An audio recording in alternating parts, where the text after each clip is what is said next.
மக்களே இன்னைக்கான 3வது ப்ரோமோ ரிலீஸ் ஆயிடுச்சு. 3வது ப்ரோமோல லைவ்ல நடந்துட்டு இருக்கிற எந்த டாபிக் பத்தி பேசுறாங்கன்னா, உள்ள சாண்ட்ராக்கு பேச கன்டென்ட்டும் இல்ல. வெளியில ப்ரோமோல காட்ட விஜய் டிவிக்கு கன்டென்ட்டும் இல்ல.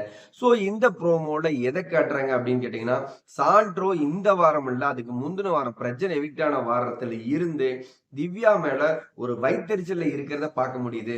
பிரஜன் வந்து தன்னோட திவ்யாவ வந்து தங்கச்சி மாரி நெனச்சாரு. ஆனா பிரஜன் போனதுக்கு திவ்யா ஃபீல் பண்ணவே இல்ல.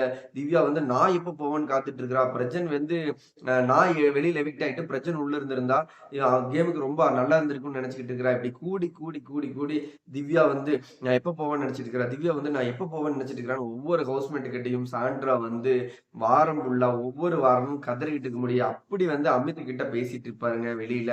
எல்லாருமே அந்த வாக்கிங்லாம் போயிட்டு இருக்கிற அந்த இடத்துல வந்து அமித் அவர்கிட்ட நான் முதல்லயே கெஸ் பண்ணிட்டேன். யார் போவாங்கன்னு கேட்டாங்களே. யார் போவாங்கன்னு கேட்கும்போது சேதனை கேட்கும்போது எப்ஜேவா? பிரஜனா? சாண்ட்ராவாங்கும்போது பிரஜன் இருப்பாங்க. கேம் சூப்பரா விளையாடுறாங்கிறதுக்காக சாண்ட்ராவா எப்ஜேவா எவிக்ட் ஆகலான்னு எல்லாத்து மாரியும் திவ்யா ஒப்பீனியன் தான் சொல்லியிருப்பாங்க. நான் எப்படா எவிக்ட் ஆவான்னு நினைச்சிட்டு இருக்கிறனால தான் அவ அந்த இடத்துல அப்படி கேட்டிருக்கான். அதனால அவ தப்பு.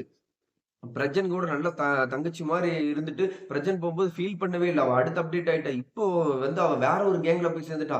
திவ்யா, திவ்யா, திவ்யா, திவ்யான்னு சாண்ட்ரா திவ்யா வந்து பயங்கர விஷம், விஷம், விஷம், விஷங்கிற மாரி, சாண்ட்ரா ஒரு விஷத்தை கக்கி, தான் எப்படிப்பட்டவர் அப்படிங்கிறத வந்து காமிச்சுக்கிட்டு இருக்கிறாங்க உள்ள லைவ்ல. இதுதான் நடந்துட்டு இருக்கு. ஸோ ப்ரோமோக்கு எத காட்டுறதுன்னு தெரியாம, இவங்க இந்த 2, 3 வாரங்களா இத பத்தியே பேசிட்டு இருக்கிறதுனால, என்னோட ஒப்பீனியன் என்னன்னு கேட்டீங்கன்னா, சாண்ட்ராக்கு உள்ள அவ்வளோ பெரிய கேம் இல்ல. பிரஜன உள்ள விட்டிருந்தா கேம் கொஞ்சம் சுவாரஸ்யமா இருந்திருக்கும்.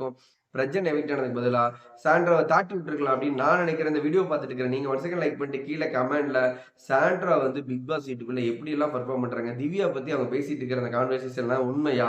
இவங்க என்ன ஆக்ட் பண்றாங்களா? என்னோட ஒப்பீனியன் நடிப்பு அரக்கி சாண்ட்ரா.